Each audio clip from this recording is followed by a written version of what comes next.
এবারের বিপিএল যেন একটা ইতিহাসের সাক্ষী হতে যাচ্ছে, আর সেই ইতিহাস তৈরি করতে চলেছে বিপিএল এর দল নোয়াখালী এক্সপ্রেস। নিজেদের সামাজিক যোগাযোগ মাধ্যমে নোয়াখালী এক্সপ্রেস জানিয়েছে পিতা পুত্র দুজনই থাকছে নোয়াখালীর দলে। আফগান তারকা মোহাম্মদ নবী এবং পুত্র হাসান ইসাখিল দুজনেই খেলবে নোয়াখালীর হয়ে।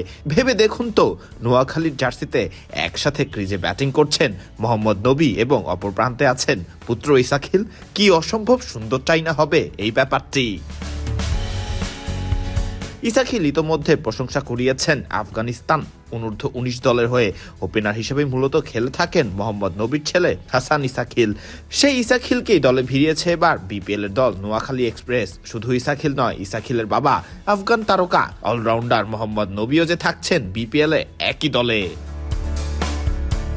আফগান ক্রিকেটকে বিশ্ব দরবারে পরিচয় করাতে বেশ বড় ভূমিকা রেখেছেন মোহাম্মদ নবী। নবী ক্রিকেটে আছেন বহু বছর ধরেই।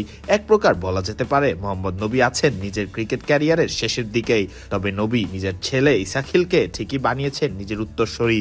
তবে প্রশ্ন, এই প্রথম খেলছেন বাবা ছেলে এক দলে। একই দলে বিপিএল মাথাতে আসলেও ঠিকই একে অপরের বিপক্ষে আফগানিস্তানের ঘরোয়া ক্রিকেটে মুখোমুখি হয়েছেন এই বাপ ছেলে জুটি। বিপিএল হবার কথা ছিল 5 দল নিয়েই, তবে শেষ মুহূর্তে বিপিএল এ নাম চলে আসে নোয়াখালী এক্সপ্রেসের।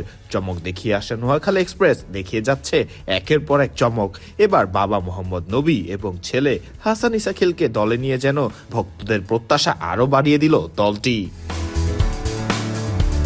সবকিছু ঠিক থাকলে 26 ডিসেম্বর থেকে শুরু হয়ে যাবে বিপিএল এর আসর আরো জমে উঠবে। নোয়াখালী এক্সপ্রেসের ম্যাচে যদি একাদশে একসাথে খেলতে নামেন বাবা মোহাম্মদ নবী এবং পুত্র ইসাখিল। তাছাড়াও নোয়াখালী দলে থাকছেন জাকির আলী অনিক, হাসান মাহমুদ সহ মাহিদুল ইসলাম অঙ্কনের মতো দেশি ক্রিকেটারেরাও। সব মিলিয়ে নিজেদের প্রথম বিপিএল নিশ্চয়ই আলো ছড়াতে চাইবে নোয়াখালী এক্সপ্রেস। ফারদিন রহমান সকাল, বিটি ক্রিক টাইম।